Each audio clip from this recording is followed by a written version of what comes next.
हाय guys, वडक्कम to new log. So आज होता आमचा UPSचा पेपर, ऑब्जेक्ट ओरिएंटेड प्रोग्रामिंग. तर विषय असा झाला आज की आजचा थोडा रिव्ह्यू सांगतो तुम्हाला. तर आज अभ्यास वगैरे सगळा मॅक्सिमम अभ्यास झालेला होता. पण आपण काय विसरलो एक formula, minimum study maximum mark. म्हणजे जे जे इम्पॉर्टंट आहे, जे मॅमनी दिलेले क्वेश्चन्स आहेत की याच्यातून मॅम टाकणार तेवढंच. म्हणजे सिलेबस तर खूप मोठा आहे. बस म्हणजे 5 चॅप्टर आहेत पूर्ण. मी ना काय केलं, पूर्ण थेअरी कन्सेप्ट आणि सगळं वाचलं. पण त्याच्याऐवजी काय करायला लागत होतं, जे मॅमनी क्वेश्चन दिलेले होते तेवढंच प्रिपेअर करायला लागत होतं, पण चांगलं प्रिपेअर करायला लागत होतं.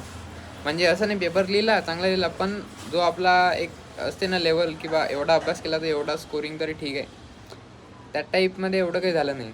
ओके, सो ठीक आहे. नेक्स्ट टाईमपासून आपल्याला काय करायला लागेल, मिनिमम स्टडी मॅक्झिमम मार्क्स. जेवढं कॉन्साईजमध्ये मॅमनी दिलेलं आहे, इम्पॉर्टंट तेवढं पहिले परफेक्ट करायचं, तेवढं करायचं, चांगलं करायचं, तर आपण चांगला स्कोर करतो माहीत आहे. आणि बेसिकली याच्यात स्कोरहूनच हे डिपेंड होते की तुमचा अभ्यास किती आहे ना. जर तुम्ही अभ्यास किती पण करा आणि जर तुमचा स्कोर बिलो ॲव्हरेज असेल तर आपल्याला ॲव्हरेज कॅटेगरीमध्येच हे करलं जातं, कारण की दॅट्स अ रूल. आणि हां, स्कोर जर चांगला असेल तर मग की इट्स अ ब्रेव स्टुडंट, तर त्याच्यात आपल्याला CGPA मेंटेन करायला लागते ना. सो ठीक आहे, हे मिस्टेक्स तर होत राहतात. बाकी तर कृष्ण कृपा आहे आपला, म्हणजे कृष्णाची इच्छा, जे होईल ते होईल.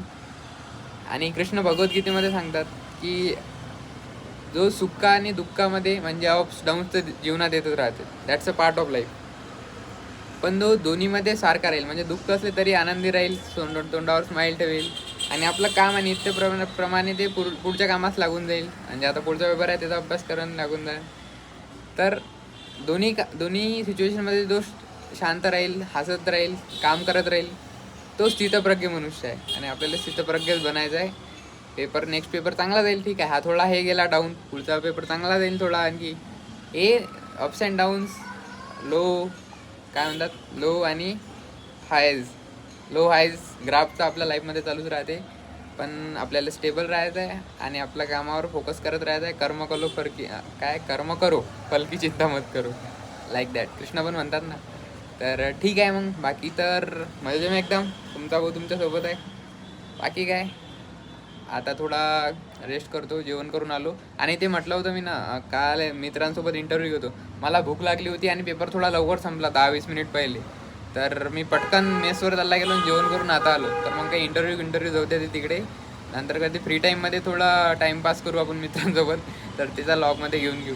पण आता एवढ्यात काही टाईमपास करायची इच्छा नाही, कारण की पुढचा पेपरचं टेन्शन आहे. आणि दॅट्स ओके. सो आता मग काय, तुम्हाला लायब्ररीचा व्ह्यू दाखवू पण बोर करतो आहे ना. एक एक व्ह्यू दाखवला ऑडियन्सला तर ते पण बोर होतात ना. आता तुम्हाला जसं एकच दाखवला, लायब्ररीत गेलो, हा अभ्यास केला, तर बोर होता ना तुम्हालाही काही एकदम व्हेरायटी पाहिजे कंटेंटमध्ये, नाही का. आपलं ठीक आहे, डेली व्लॉग अपलोड करायला लागते, पण एक कंटेंट पाहिजे ना तुम्हाला चांगला चांगला.